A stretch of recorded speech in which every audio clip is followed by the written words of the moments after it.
درود. این یه ورودی سنگچین ما بود که دقت کنید سنگچیناش هنوز موجود هست.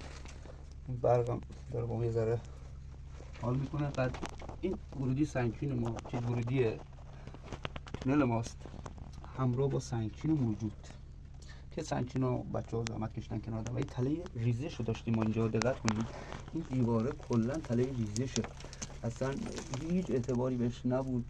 همینجوری دقت کنید ما دست میزنیم این همینجور شروع میکنه با آمدن، ما تله رسوار انداختیم همینجور توی مشخص این تله هنوز بعضی از یکی بوزش هست، یکی بوز این تله موجوده و میریم داخل کار. داخل تونل اینجای کار یه دیواره رو داریم. بعد همین حالتی که دقت میکنید این تله ریزش ماست که موجوده هستش. با دست زدن ما شروع میکنه با آمدن. بعد وارد یک ورودی میشیم ما. دقت کنید دیواره ورودی بین داخل. این چیدمان زیبا رو بگیر. دقت میکنید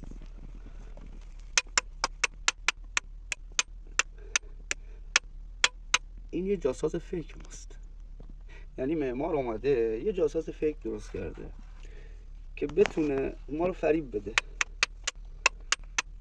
ولی به عبارتی کور خونده و ما معمار رو رکب زدیم، یعنی به عبارتی دور دادیم وارد این محوطه ورودی شدیم که میبینید ریزش کرده. نگاه کنید کلا اصلا انگشت میزنم این ریزش میکنه. نمیخوام اینجا رو خراب کنم و دوست دارم از این زاویه از این چیدمان تو میبینید داخل کار دست ببین چقدر زیباست. نگاه کن حالا زیباتر از همه این درپوش رو ببین. اینجا درپوش رو داریم ما. نگاه کن چه درپوش زیباییه. این درپوش رو قشنگ دایره میشه، این درپوش به صورت دایره. نگاه کن حتی از اون ورم میخوام بگیرم. بذار ما قشنگ دست بفرست داخل. شاید دور درپوش رو واسه من بگیر. بچرخون دوربینو بچرخون که بخش دیگه تو داخل خاکه. همینجوری بیا عقب بیا عقب. اینی که دقت میکنی این خود درپوش ماست، درپوش جاساز ماست. اینم زیر درپوش ما. دقیقا دقت کنید یه درپوش دایره و گرد که بخشش داخل خاکه، خیلی زیباست. این درپوش رو کجا قرار دادن؟ این درپوش البته رانش کرد فرار کرد، یعنی روی این جاساز ما. جاساز دیواره رو دقت کنید این دیواره جاساز ماست، این خود جاساز ماست، یعنی یه جاساز زیبا رو ما اینجا داریم.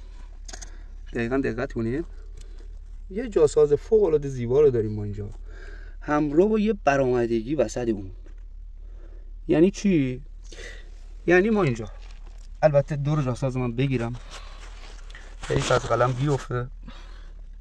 اینم دور جاساز ماست که بخشش زیر خاک. این دور شعاع جاساز ماست و اینم خود جاساز ما. یک زیبایی خاصی داره همراه با یه برآمدگی وسط اون داریم. حالا این چراغو اون بالا داشته باش. چکش رو بدین به من. چکش رو زحمت بکشین بدین. خب دقت کنید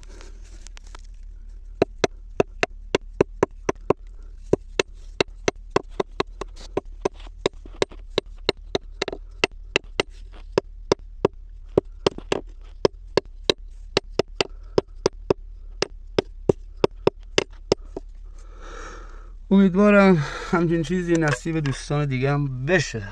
الهی آمین. اینم که توضیح دادم یه جاساز فیکی که صدا رو دقت کنین هیچ صدایی نداره. حالا جاساز درست ما، کار درست ما. نگاه کنید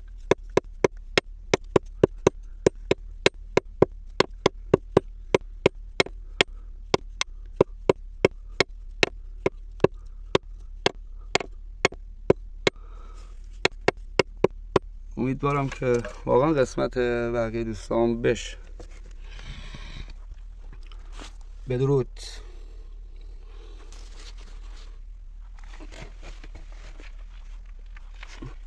برو بگی دلو